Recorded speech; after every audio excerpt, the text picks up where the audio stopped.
trip right above us. Rather feel pain is what that is. Boy, you're in bad shape if that's the way it should be there. Switchblade Kid ahead of that with I Should Stay With You here on this Wednesday, 15 minutes in front of the nooner.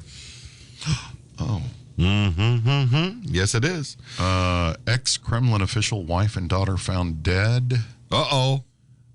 In a Moscow apartment. Uh-oh. That's not good. No. I wonder what's going on there. No. Uh-huh. That's not good at all. Can't have that. Wow. That's, yeah. Somebody went across party lines, huh? I'm guessing so. I'm going to see if I can find any more about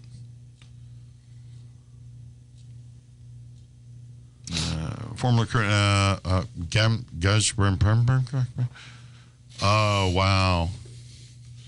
A multimillionaire, his wife, she was pregnant. Oligarch. Mm-hmm. They were all found with gunshot wounds discovered by the couple's daughter. That's the daughter found them. No, the husband and wife were killed. Yeah. Yeah. Well, that's... previously worked as a high-flying executive at Gazprom Bank. A key part of Gazprom, Vladimir yeah, Putin's, that's a big deal, yeah. Yeah, gas for ruble scheme to hit back at Western sanctions. Police sources say they're probing a number of leads and motives, including an alleged affair between Yelena and her driver. And they're coughing up this. They're cooking up something over there. You know they are. Sure they are. Yeah. I'm sure the police really care about something like this. Yeah. Right. This was a hit. This was not anything over an affair. That's how I doubt they were arguing about an affair in the middle of a war. I doubt it. Not with all of the things that are going on right now. No. This guy probably got lippy with his people going, hey, where's the money? Yeah. And they were like, fuck you. Make him go away. Yeah. He'll go sleep with the fishes, eh? Yeah, right. That's kind of how they work. I mean, yeah, it's it is, sort of a mafia thing. And they've always kind of been that way. Yeah, well, yes. Have you ever seen the film Viggo Mortensen, Eastern Promises? Oh, no. I think it's what it's called. It's the where he's a dude that winds up becoming a member of the Russian mafia in New York, I think. No. Yeah. I like Viggo Mortensen. Yeah, he's really good. He is good. Yeah, he is. Oh, what was that film I saw him in? Was it him and a child? And it was like post-apocalyptic. Him and his son. I don't know. Maybe I'm not remembering. I've seen a bunch of stuff with him in it. Yeah, yeah. I mean, of course, Lord of the Rings. But, he's Viggo. Yeah. Lord of Carpathia. Yes. Not that Viggo. Right, wrong Viggo. Wrong Viggo. This has nothing to do with Viggo either. This is from Kenosha, Wisconsin, though. Oh, okay. Everybody has, when I mention this, people always have their skin crawls a little bit because we're talking about trips to the dentist. Oh. Some people have a thing about it. It doesn't bother me that much, you know. It does me a little bit, but it's just because it's uncomfortable. It is. It's uncomfortable, and you have to try. And most good dentists are going to try and help with that along the way. And they talk to you as whatever it is that they're doing. At any rate, this guy, Tom Jazzy is his name. He's 60. He went to the dentist. It was a routine trip. Then things got really bad for him. He inhaled the dentist's drill bit and had to go to the hospital to get it removed. The bit came out of his little drum or whatever it was, and it went down his throat, and he inhaled it. He was getting his tooth filled when he was told he swallowed a tool. Bravo. Wow. He said, I didn't really even feel it going down. All I felt was a cough. When they did the CT scan, they realized you didn't swallow it, you inhaled it. Oh! It was in his lungs? Yeah, it went into down his windpipe. He said doctors believe that Jazzy inhaled just before he coughed, sending the 1-inch drill bit into his lung. Fuck. So what do they do? Oops. We're not going to charge you for this one. Yeah, I hope he got his dental work free. Dr. Abdul Al-Rayez at Aurora Medical Center, Kenosha in Wisconsin, said the bit was so deep that normal scopes couldn't reach it. Oh, no. So dude said that he was told that if it couldn't be taken out, part of his lung would have to be removed. The doctor and his medical team decided to try a newer device to remove the object. Kind of like that thing they pull something out of somebody's butt. Yeah. Hopefully they washed it. No way. It's this particular tool is designed for early detection of cancer. Video of the scan shows the medical team was able to navigate the narrow airways, reach the drill bit piece, and pull it out without harming this guy. A little creepy, but hey. Man. He said, I was never so happy as when I opened my eyes and I saw him with a smile under that mask, shaking a little plastic container with the tool in it. And the dentist goes, oh, man, you know how much those things cost? I'll take that back, please. I won't be charging you for the drill bit now. Thank you. Actually, they let him keep it. Oh, did they really? The victim, Tom here, he said he keeps the drill bit on a shelf at home. It's in a little plastic thing. The doctor said that his colleagues in Michigan and Ohio have reported seeing similar cases. So this is not uncommon. Not that uncommon. Perhaps the dental industry might want to figure out a better way to secure their drill bits. Secure their drill bits, yeah. I certainly don't want a drill bit going down my. Well, I don't ever have to get drilled. Yeah, I just go for cleaning and pressing. Gotta watch it with the starch. Yeah, right. No, that's not. Yeah, it's alarming enough to hear that drill. Oh. Now, I'm one of those freaky cats that when I go to the dentist, if they offer it to me, I opt to have the soda blasting. I dig that. When they go to clean my teeth, they always do that. What do you mean? Sometimes they do it by hand. They do the scrapey thing, and that gets uncomfortable and painful and takes forever. When they get the little hooky thing. Yeah, and they do some of that after they soda blast you. Yeah. Or the ultrasonic stuff that'll go straight through your skull. Yeah. But the soda blasting is great. You put on the safety goggles because you're going to have baking soda all over the place, and you look like you just came out of a Coke factory after you've had one of those. Yeah, that's true. It's all in my mustache and beard. Oh yeah, and it's quicker. It's noisy. Yeah, but it's I think it does a pretty thorough job. It's like sandblasting a car. That's all it is. Soda blasting. Pretty much, Your yeah. teeth. Yeah, there for a while, I was a board patient for the dental hygiene school. And that was cool. I was a final exam for quite a few people. Yeah. And, which I didn't mind. I mean, in fact, the times that I've done it, I've never had to worry about some ham-fisted, Right. tech. They're trying to do a good job, Right. And you're just along for the ride. You're just the product. Yeah. And so the downer is they don't let you take your phone in and plug in your earbuds because they think there could be a thing of cheating. I don't know how you would cheat on something like that because you go in, you sit down, an actual dentist comes in, he makes an examination to see the before, and then they send in dude or chickie, and then they clean your shit, and then the dentist comes back and he checks it, and then they send you on your way. Right. It takes a little longer because of that. Right. But yeah, it was fun. And this doctor, he goes in, he goes, oh, I see why you're here. And I'm like, why? What's so special about what's going on? And he goes, you have good calculus. And I said, I can't add. Why you have to bring math into this? Damn it. I'm just the patient, man. And one of the questions they would ask you is, do you want the shot to numb you? And I'm like, oh no. No, I'm fine. For soda blasting and cleaning? Yeah. I'm like, no. And they all look at you like, oh, look at the balls on this guy. I'm like, what? Unless y'all bringing jackhammers in here. Yeah.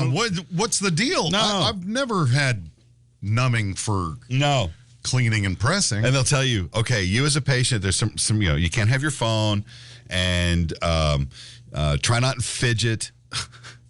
Don't engage in conversation with the yes.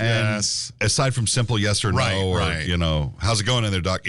And of course, I'm like, how am I going to carry on a conversation? Because I've got like 30 instruments in my mouth. Right. Hey, I'm going to see if I can get that tennis ball now. All right. So how was your day? I had a dentist that would do that. Oh, God, yes. They'll ask you questions while you've got Not yes or no suction questions. Yeah. and a camera and tools and a hand. So, And like 3 assistants. They're Yeah. all in there with you. and I then go, he goes, hey, well, how's your kid doing? yeah, tell me about that car you came up in here. Yeah. That's a pretty cool. What year is that car?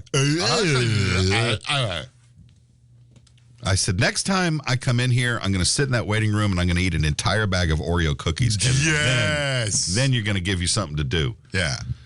And I said that to the hygienist once, and she laughed and she goes, no, you're not going to do that. No. And she said, that's happened. Oh, I don't doubt it.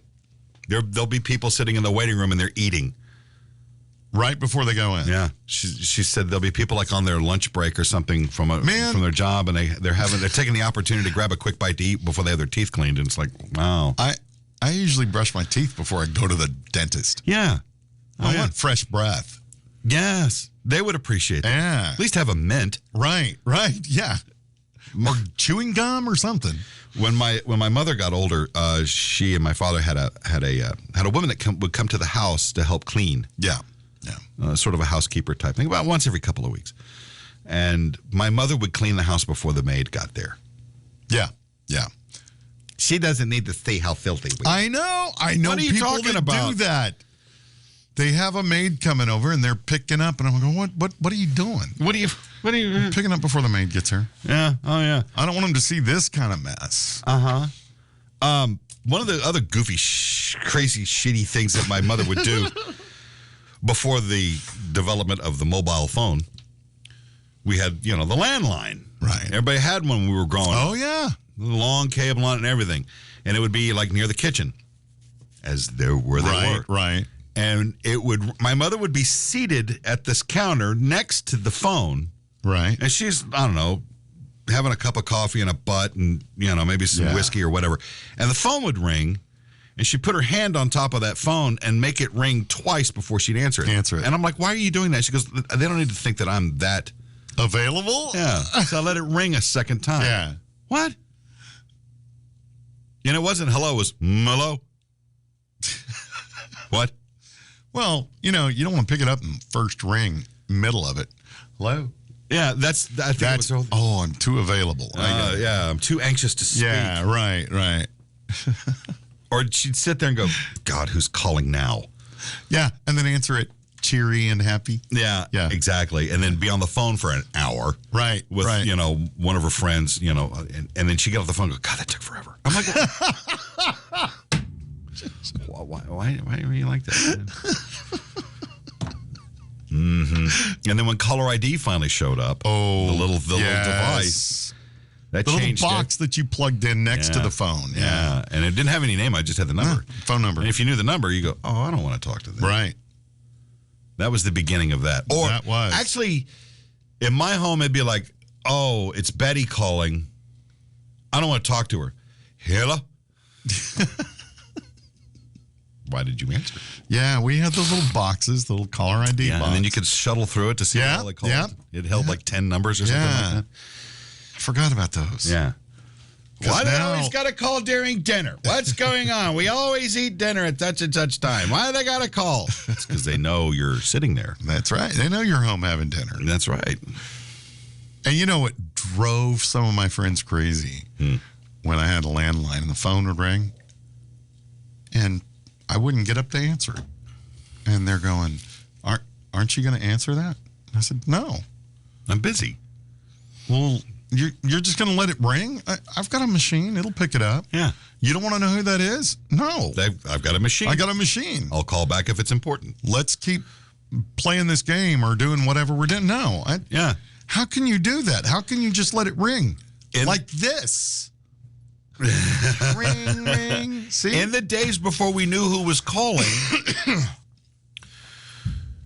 I still don't answer my cell phone every single time. I understand, but see, even if it's somebody if I can't get to the phone, right.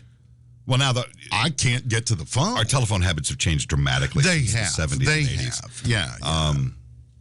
And it felt sort of obtrusive that the phone would be ringing because you're busy doing something. Right. Why is this thing now demanding my attention? Yeah. I choose not to answer. Yeah. And I know people that just could not go. Could not let it ring. Oh, yeah. They were just itching to pick my phone up. I said, you can answer it, but I'm not talking to anybody. Right. Yeah, I remember. not. I said, why would you... Why are you answering? Well, it might be somebody that needs something, or it might be an emergency, or it might be, and I'm like, yeah, or it could be somebody wanting to switch your long distance service. Right. 'Cause that was a thing. Oh, God, yeah. I got it all the time. All the time. No, the electric people came to the door to switch electric companies. Yeah. Yeah. Long distance was usually phone. Yeah. They called you. It was that. Or funeral planning. That was another thing. Yeah. There was some early sales stuff like that. I didn't ask you to call me. Well, you're in the phone book. Yeah. You're right. You're correct. I didn't ask you to call me either. Yeah. I'm eating dinner over here. What do you want? Yeah. Bastards. Yeah, my mother would be yelling at me for some dumb shit some kid shit that I was doing, and the phone would ring, and I would go, thank God. And she would run over the phone after screaming at me, picking up, hello? And you wonder how they could do that. Go from one extreme to the other. They were actors, you see. Yes. Yeah. One of those two emotions was an act. Right. And my guess is it was the latter one. And right. And if it was my father calling, I knew I was in deep shit. Right. Because my mother was going to out me on something. You immediately. You would not believe what your son has done. Yeah. When it's you doing something wrong, it's your son. Right. And when you do something great, it's our son. Oh, yes. Yeah. Yes, absolutely. I do that at home to this day. Do you? Uh-huh. Hey, honey, your cat just barfed on the couch. He's not my cat. He's our cat. Yeah, well, he puked on the couch. Yeah, I have nobody to do that with.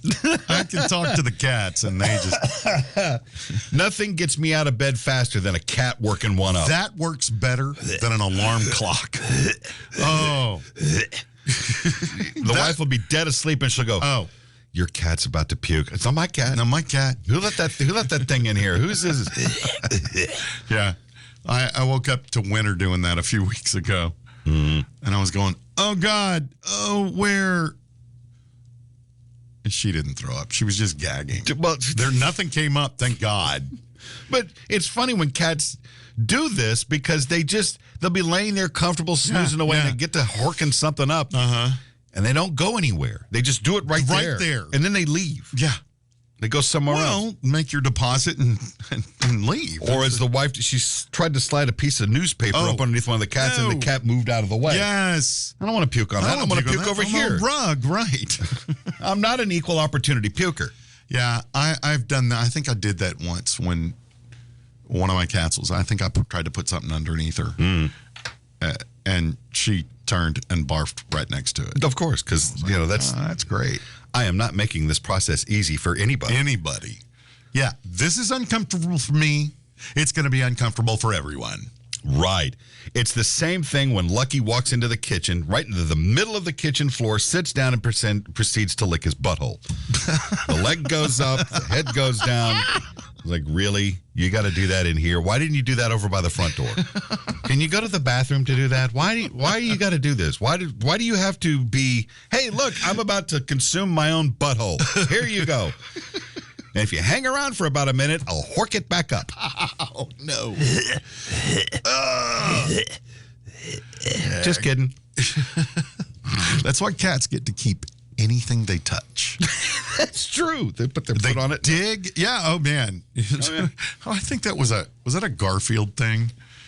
I think that's where I got that from. Was he walks up to John, who is eating a piece of lasagna, and Garfield just walks up and puts one finger on it, and John just said, "It's yours," and slides it over to him. Dude, if you haven't seen it, and we're about to take a break, you have time to do this. Look up Garfield without Garfield. It is the most depressing. Oh, yes. thing. We talked about It is. It is the most depressing. It's kind of fun. It's dark. It is. It's much darker. The only alteration is it's the comic strip where they've just removed Garfield from it. Right. And it's John just talking to himself. And it's weird. It is very weird.